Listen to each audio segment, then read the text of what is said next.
Jangan menilai buku dari covernya. Itu adalah peribahasa yang menurut saya itu adalah omong kosong.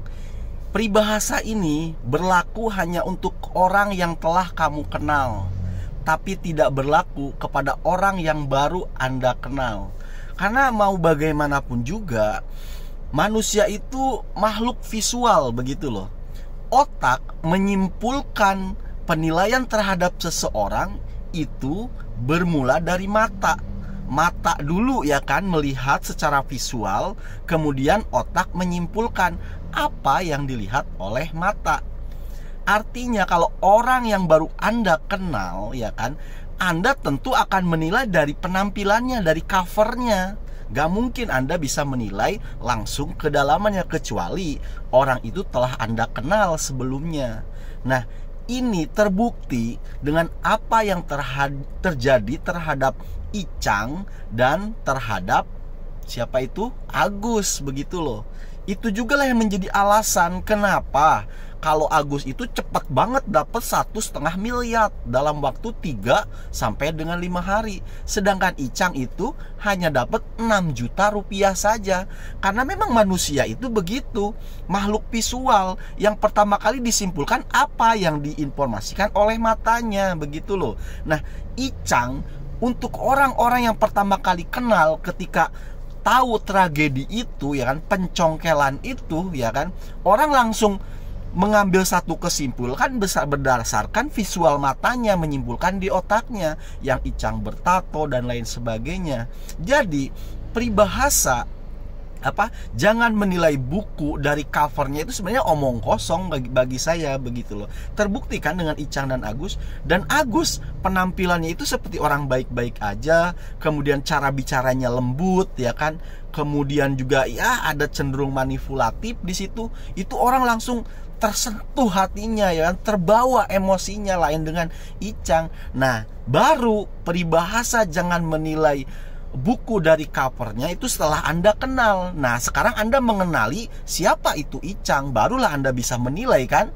Nah, itulah salah satu bukti bahwa peribahasa itu hanyalah omong kosong, begitu loh. Nah, sekarang kita lanjut kepada Icang nih. Icang dalam sehari-harinya, kamu mungkin sering lihat ya videonya, itu selalu digandeng oleh Teh Nopi nih, ya kan, begitu.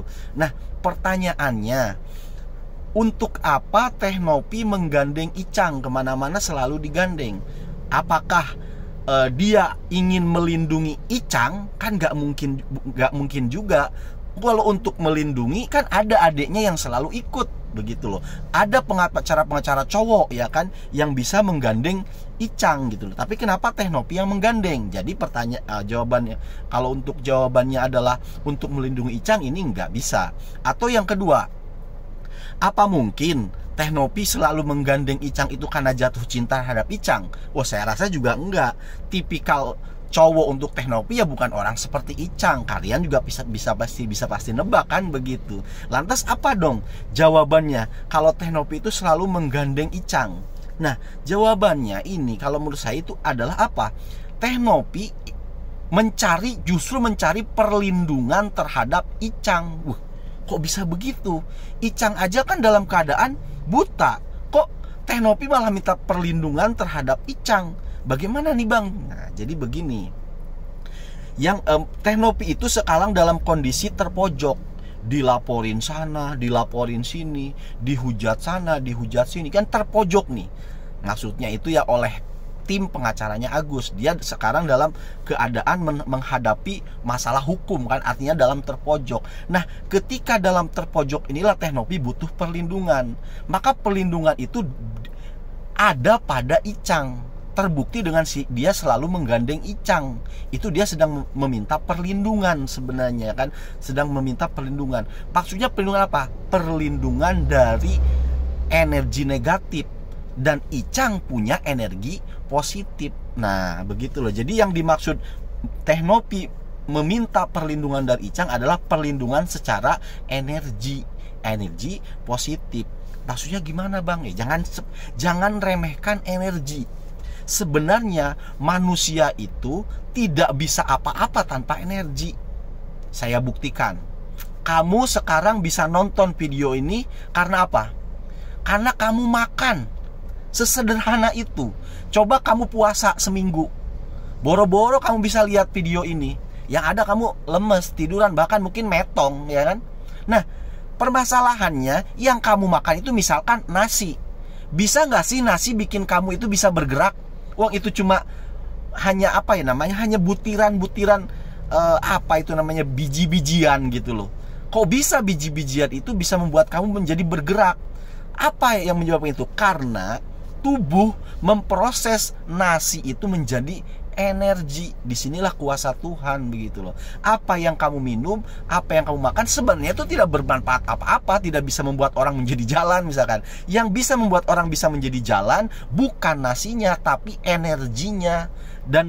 Dan tubuh manusia mengubah makanan itu dan minuman itu berubah menjadi energi. Jadi sebenarnya manusia itu tidak bisa ngapain tanpa energi. Begitu pentingnya energi di sini.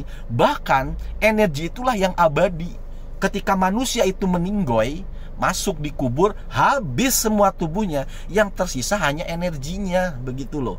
Nanti yang akan dibangkitkan kembali itu ya energinya itu. Tentu dengan tubuh yang berbeda, begitu, dengan tubuh yang baru, begitu. Kalau tubuhnya mah ya hancur gitu loh. Ya mungkin kalau dalam istilah agama bisa dikatakan ruh atau dan lain sebagainya lah ya. Cuma kan kita di sini bicara fisika aja lah, itu energi itu begitu loh. Nah, sekarang energi positif itu sangat membantu terhadap kehidupan manusia. Kalau kamu selalu memberikan satu energi positif, maka itu akan mengarahkan kepada hidupmu juga yang positif. Tapi ketika kamu selalu mengeluarkan energi negatifmu, maka kamu akan terarahkan pada hidupmu kepada yang negatif. Contohnya lah begini, kamu hidup ya kan selalu bersama orang-orang penjual minyak wangi. Apa yang jadi? Ya kamu jadi wangi, begitu loh. Kalau kamu sering bergaul bersama orang-orang tukang sedot WC misalkan begitu, ya kamu jadi bau. Kan begitu aja sederhananya. Itulah pentingnya energi di sini. Makanya nih, kalau kamu pengen tahu masa depanmu, kamu ini bakal menjadi apa ya, maka lihatlah 10 orang temanmu yang kamu temui setiap hari. Selama hariannya itu kamu bergaul dengan 10 orang ini, paling sedikit adalah 5 jam. Jadi kamu lihat 10 orang temanmu yang setiap hari kamu temuin, itulah yang maka lihatlah mereka. Kalau 10 temanmu ini yang kamu temuin tiap hari selama 5 jam itu, ya kan, kalau mereka semuanya adalah pengangguran, kamu akan menjadi pengangguran. Nah, kalau mereka itu semuanya karyawan, kamu akan jadi karyawan. Kalau kamu bergaul dengan para pengusaha, kamu akan jadi pengusaha. Masa depanmu itu bisa dilihat dari teman-temanmu yang kamu temuin setiap hari selama 5 jam atau 3 jam lah, begitu. Kenapa? Itu energi. Energi positif itu akan resonansinya dengan energi positif juga. Nah, paham sampai sini ya? Maka apa yang terjadi dengan Novi yang selalu menggandeng Icang, sebenarnya secara naluriah dia sedang membutuhkan energi positif itu, karena sadar betul Teh Novi ini tubuhnya merespon bahwa dia sedang diserang oleh energi-energi negatif. Maka dengan itu, maka caranya adalah untuk menetralisir energi negatif itu, dia perlu ada energi positif. Makanya selalu menggandeng Icang. Terbukti nggak? Terbukti. Karena apa? Akhirnya ini membentuk satu opini tuh. Apa opininya? Icang itu kan sekarang opininya positif, orang soleh, ya kan begitu, orang baik. Dan ketika Teh Novi menggandeng, apa respon netizen? Menjadi positif juga ke Teh Novi. Pembelaan terhadap Teh Novi itu semakin tinggi.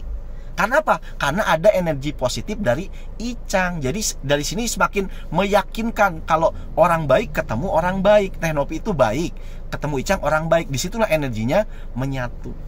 Sampai sini paham ya? Nah, jadi apa sih yang bisa kita ambil dari semua ini pelajarannya? Yaitu apa? Carilah teman yang baik. Kalau Anda punya energi negatif, diusahakan diredam. Yang dikeluarkan adalah energi positifnya. Bergaulah dengan orang-orang baik, dengan teman-teman baik. Kalau kamu menjadi orang sukses, bergaulah dengan orang-orang sukses, begitu loh. Kamu cita-citanya apa? Misalkan pengen jadi pegawai negeri, ya udah kamu bergaul dengan orang-orang yang sudah pegawai negeri, ya. Maka kamu akan tertular gitu energinya itu di situ. Kalau kamu pengen jadi pedagang, bergaulah dengan para pedagang begitu loh. Gampang sebenarnya. Kalau kamu ingin tahu masa depanmu, lihat aja itu teman-teman sekelilingmu. Kalau sekarang kamu lagi nongkrong sama para pengangguran, ya sudah. Kalau terus-terusan di situ terus kamu, ya kamu akan jadi pengangguran nantinya juga begitu. Terima kasih karena sudah menyimak.